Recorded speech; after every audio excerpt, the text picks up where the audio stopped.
10 de la mañana, 30 minutos, nuevo segmento de revisiones a través del sistema de comunicaciones andina y las redes sociales.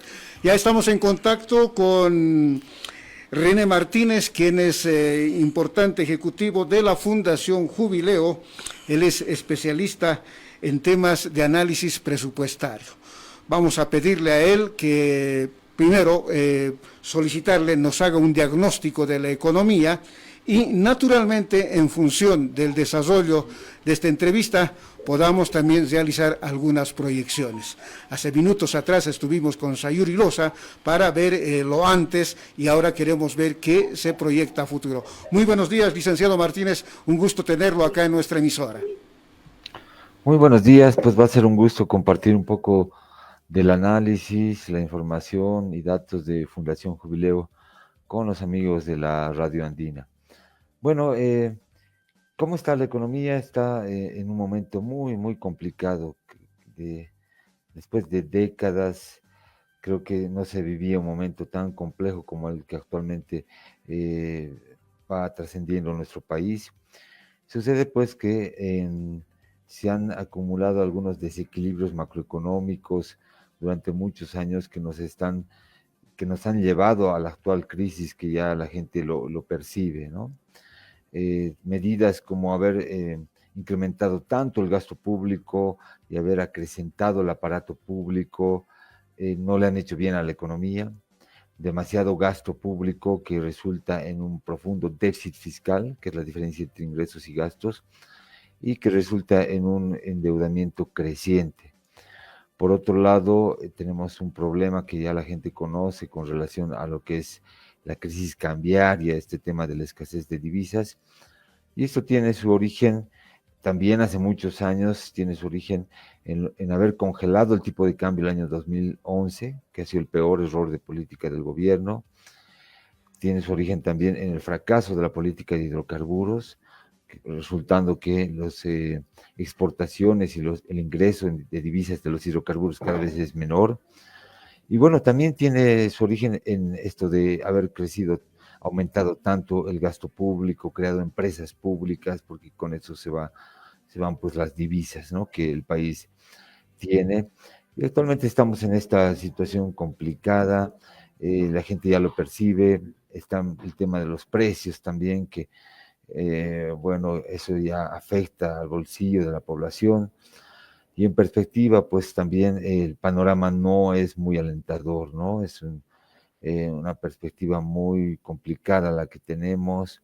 Habrá que esperar que las autoridades del área económica tengan la madurez suficiente por sincerar la economía, mostrar lo que está mal y lo que está bien y corregir todo esto, ¿no? Así estamos. Quisiéramos tener algunos datos respecto a lo que viene a ser el comportamiento de la economía estatal en el país. Lo que nos pasan como dato, por ejemplo, respecto de lo que viene a ser el presupuesto, ¿no? El presupuesto general del Estado estaría en un 78% respecto de lo que viene a ser el Producto Interno Bruto. Comparativamente, otros países tienen menores índices, ¿no? El caso más cercano vendría a ser el de Argentina, que estaría con un 64%. ¿Qué implicaciones tiene este tipo de cifras? Usted me corrige si eso es correcto o no en el presupuesto respecto, digamos, del PIB, ¿no? Entonces, ¿qué tipo de repercusiones tendría este nivel, digamos, de presupuesto respecto del PIB, licenciado René Martínez? Correcto, ¿no? Es que, como usted señala, evidentemente el peso del presupuesto en el PIB es bastante alto. Esto es, básicamente solo es un indicador, ¿no? Es para ir comparando cómo ha evolucionado a lo largo de los años, pero es correcto este tema de que es una proporción muy grande que el presupuesto representa en relación al PIB. ¿Qué significa esto?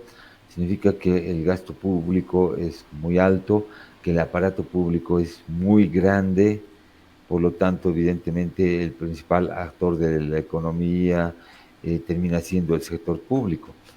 Pero hay que tomar en cuenta que este sector público se podría decir que en cierta manera está en una situación muy complicada porque tenemos un déficit muy alto. ¿Qué es el déficit? Es la diferencia entre ingresos y gastos. Los gastos son mucho mayores que los ingresos, es decir, estamos gastando más de lo que tenemos, más de lo que recibimos, y esa diferencia la cubrimos con endeudamiento. Y el déficit ha llegado al 11% del PIB aproximadamente el año 2023. Seguramente este año será más profundo, o sea, más alto incluso este déficit. Y eso ya es un riesgo para la economía, ¿no?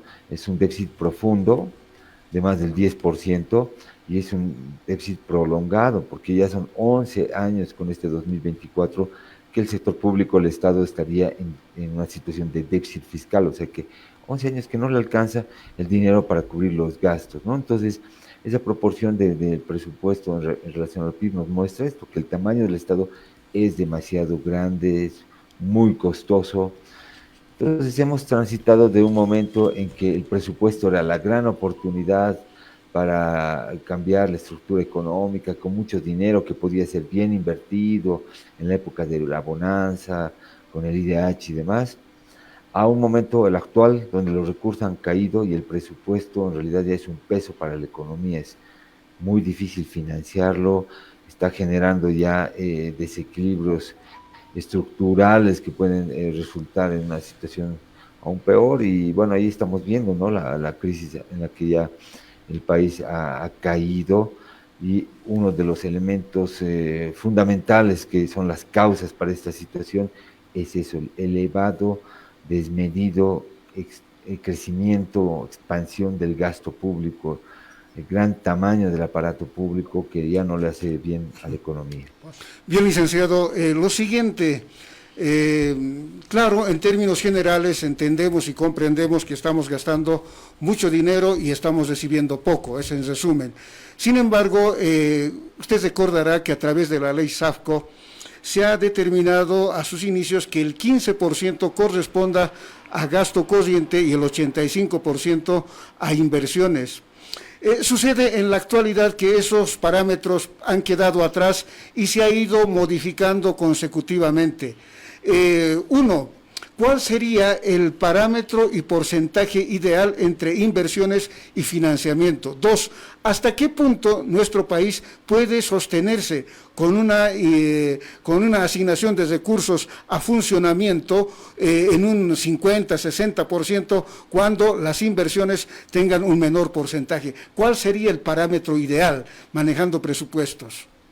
Ya, sí, sucede, como usted lo ha mencionado justamente, en principio cuando se aprobó la ley de participación popular, la ley de descentralización administrativa, este era como el porcentaje límite máximo de gasto de funcionamiento, era el 15%, pero con algunas modificaciones se llegaba al 25%, porque Así la es. misma ley permitía que algunos gastos califiquen como gasto de inversión.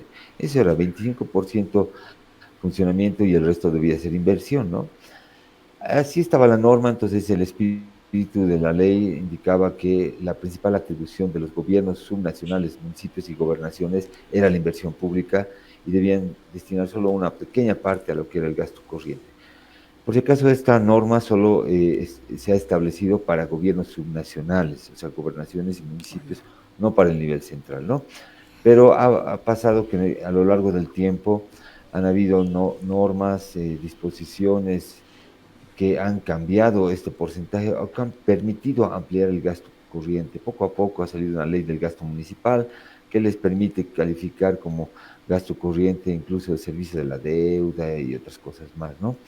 Entonces, esto ha ido cambiando como usted lo indica y finalmente el 2010 con la Ley Marco de Autonomías, esta determinación queda en una disposición transitoria, como en la parte ya casi, te podría decir, de anexos de la norma, como disposición transitoria. ¿Qué significa esto? No? Bueno, ya tendrán que interpretar ahí los abogados y demás, pero pareciera que cuando hemos dado el paso a las autonomías con esto de la nueva constitución, en realidad había un momento de transición en el cual ya los propios gobiernos subnacionales se van a hacer cargo de sus recursos, de sus normativas, los límites y demás. Quedó ahí, está en la disposición transitoria, pero el hecho es que actualmente ya no se está cumpliendo.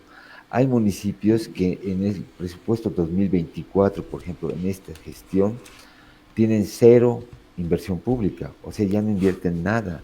Entonces, ¿qué es lo que ha pasado? Que a lo largo del tiempo y con esta caída de ingresos que el país registra desde el año 2015, parece que el sector público en su conjunto, nivel central, gobernaciones y municipios, están preservando su gasto corriente, están tratando de no disminuir su gasto corriente, a pesar que los recursos están cayendo, y lo que han sacrificado es la inversión pública. Entonces, los últimos ya casi 10 años, lo que se ve, particularmente desde el 2017, se ve que la inversión pública en todos los niveles de gobierno está cayendo y el gasto corriente está aumentando, ¿no? Entonces, ¿qué es lo que pasa? Es que el sector público está preservando su gasto corriente, sus ítems, sueldos, todo eso, y ha sacrificado la inversión pública. O sea, el ajuste ha sido por invertir menos, y esto es un tema muy preocupante. ¿Por qué? Porque la inversión es un determinante del crecimiento y desarrollo de un país, de una región y demás. Está cayendo la inversión pública. La proporcionalidad a nivel del gobierno central, ¿cuál sería la relación? Inversión pública, ¿qué porcentaje? Gastos corrientes, ¿en qué porcentaje? ¿Y cuál sería el parámetro ideal, hablando ya en términos económicos? Ya. Es una pequeña parte lo que es la inversión pública, de lo que es el presupuesto, ¿no? Hablamos de un 15 a 20% y el resto es gasto corriente, funcionamiento. No, no nos olvidemos que ahí está todo lo que es el pago de sueldos a maestros, personal de salud, policía, Fuerzas Armadas, el pago de pensiones y demás, ¿no? Todo eso está también en el gasto corriente. ¿Cuál es el porcentaje? En realidad no hay un porcentaje óptimo, ¿no? Esto depende, lo que nosotros hemos dicho en el momento que se hablaba mucho del pacto fiscal, es que hay que hacer un costeo de competencias. Es decir, cuánto nos cuesta educación, salud, saneamiento básico, carreteras, infraestructura, para decir cuánto deberíamos asignarle a cada nivel de gobierno y cuánto debería ser inversión o gasto corriente. Pero el hecho es que, claro, mientras más invertimos, más oportunidades de desarrollo hay en la región, en un país, y la inversión pública ha caído entre el 2016 y la actualidad aproximadamente o casi a la mitad, ¿no? Entonces ha caído, mientras que el gasto corriente sigue en expansión. Entonces lo que nos resulta es, como recomendaciones, que deberíamos optimizar el uso de los recursos y llevarlos una parte a inversión pública, ¿no? Entonces, esa es una de las conclusiones. Pasando a considerar la situación delicada y compleja de nuestra economía actualmente, hemos sido un país tradicionalmente, históricamente, primario exportador, como se dice, dependiente de los precios de las materias primas que hemos estado vendiendo al mercado internacional. En ese sentido, actualmente tenemos precisamente de una economía ya sin gas, se podría decir. Hay un textito que publicó un economista que se llama Joy Gray Molina, Pensar la economía más allá del gas, o sino una economía sin gas. Estamos en esa situación. Para salir de esta crisis, muchos van perfilando una especie de negociación necesaria con el Fondo Monetario Internacional para poder hacer un ajuste, ¿no es cierto? Entonces también se habla de una modificación de lo que viene a ser el tipo de cambio, ¿no? ¿Qué salidas se pueden prever, no? Porque en este momento lo que se va dando es una suerte, digamos, de panaceas, como se dice. No se está asumiendo una solución que supone un cambio radical. Al respecto, ¿qué opinión le merece precisamente ese tipo de sugerencias que van surgiendo a partir de analistas, una serie de expertos que conocen en el tema? Ya, bueno, sí, hay varios elementos acá. Ya estamos viendo, digamos, cómo salimos de esta situación, o sea, cómo vamos a superar este problema, ¿no? Y es es muy, muy complicada la solución, si vale el término, ¿no? Lo que sucede es que entre el año 2015 hasta la fecha es cuando ya acabada la bonanza, los diferentes indicadores económicos y sociales se van deteriorando en el país, ¿no? Ya empiezan a marcar números negativos, básicamente casi todo, ¿no? El déficit empieza a aumentar, los recursos disminuyen, el crecimiento empieza a disminuir, es decir, estamos en un momento de desaceleración, la economía crece pero cada vez menos. Entonces, estos problemas económicos, macroeconómicos, como lo del tipo de cambio, lo del déficit y demás, podían resolverse con algunos ajustes de política entre el año 2015 hasta el 16, 17, 18, podían haberse resuelto, tal vez sin tanto problema, sin tanta afectación al bolsillo de la población.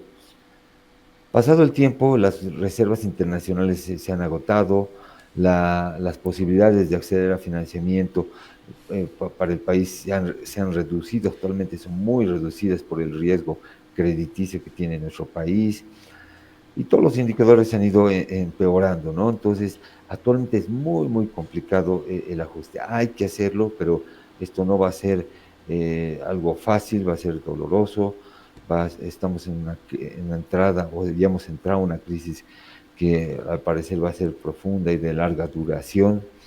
Y el ajuste, el momento de tratar de resolver esto, por haber dejado de pasar tanto tiempo, va a ser un ajuste con afectación a la población. Eso es un hecho, hay que señalarlo.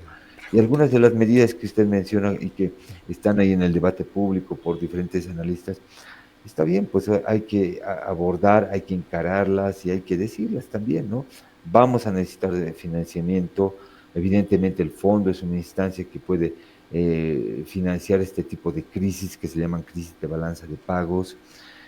También vamos a necesitar otras fuentes de financiamiento. Hay que tocar el tipo de cambio, hay que abordar este problema, abordar el tema de la subvención, abordar el tema de las empresas públicas que han sido muy costosas para el país y están en déficit desde el año 2012 en adelante. Entonces son ajustes que no son fáciles. Bajar el gasto en este momento tiene sus implicaciones, pero hay que hacerlo, ¿no? Hay que hacer todas estas Bien, medidas. la consulta apuntaba a que si bien Bolivia tenía como rubro importante de ingresos el gas, más de 6.000 millones de dólares por ingreso y ahora casi en un tercio podemos decir ese rendimiento, veamos más allá, estamos agotando nuestros pozos. ¿Cuál sería la otra vía? Se decía que el litio podía reemplazar la generación de recursos, pero también eso está en veremos. ¿Qué otros rubros se avisoran? ¿El turismo podrá ser una solución o definitivamente este proceso de languidizamiento va a ser por lo menos en unos 5, 6 y hasta 10 años? ¿Cómo estima eso, licenciado Martínez? Sí, la crisis que tenemos actualmente, esta crisis de balanza de pagos, pero en fácil lo diremos con una crisis en la cual no tenemos divisas, se han agotado. Hay que ir resolviéndola, fortaleciendo a nuestro sector exportador. Y eso no es de la noche a la mañana, ¿no? Entonces necesitamos divisas para importar combustibles, para importar medicamentos, insumos, todo lo que no producimos. Necesitamos divisas incluso para pagar la deuda externa. Nos hemos prestado, ahora hay que pagar y eso no lo vamos a pagar en bolivianos, hay que pagarlo en dólares, ¿no? Entonces, para tener divisas necesitamos fortalecer al sector exportador. Y es lo que ha pasado en nuestro país, que ha caído el volumen y el valor de las exportaciones. Entonces, esto no es de la noche a la mañana. Y como usted ha mencionado, tenemos pues algunos sectores a los cuales habrá que darles el impulso necesario. Todo suma, como usted bien lo ha dicho, está el sector turismo, está el sector de la minería, ¿no? La minería que está con buenos precios internacionales, pero ahí hay un tema político también muy complicado con lo que es los mineros, la minería del oro, que está en un buen momento ya hace años, pero el aporte al país es mínimo, ¿no? Lo que paga como regalías y demás es realmente mínimo. Obviamente hay que ver el sector de hidrocarburos, cambiar las políticas para que podamos aumentar las reservas y aumentar la producción a partir de una mayor inversión en este sector, pero eso también no es de corto plazo, eso es un tema de mediano y largo plazo. El litio, que usted lo ha señalado, es un tema que también puede ayudar, pero no es de la magnitud que equiparable, digamos, a lo que es el sector hidrocarburos en el momento de la bonanza, la proyección que se tiene de este sector tal vez no es tan positiva, además que los precios internacionales han caído. Se necesitan políticas que signifiquen cambios de fondo para atraer inversiones y que el país pueda aumentar sus exportaciones. Y eso no es de la noche a la mañana, eso es algo que se tarda, ¿no? Entonces, como usted lo ha mencionado, esta puede ser una crisis de, de larga duración, ¿no? Entonces, dependerá de las políticas que asuma el gobierno. Al parecer, el gobierno actual solamente quiere postergar el problema para más adelante, no ha implementado los ajustes y reformas que se necesitan. Habrá que ver si en adelante lo hace, o también habrá que ver un próximo gobierno, ¿no? Qué políticas va a implementar, y de acuerdo a eso va, vamos a tener, digamos, una periodicidad de en cuánto tiempo podemos salir de este problema, pero hay que decirlo, ¿no? Esto no es de la noche a la mañana, esto es un tema largo, van a ser años, y bueno, habrá que ajustarse los cinturones, ¿no? Para los ajustes que requiere el país y para salir adelante. Bien, para poder despedirse del programa, quisiéramos plantear la última pregunta, ¿no? En este momento, con este problema de la crisis económica que tenemos a futuro, ¿qué medidas tendrían que ser las más adecuadas?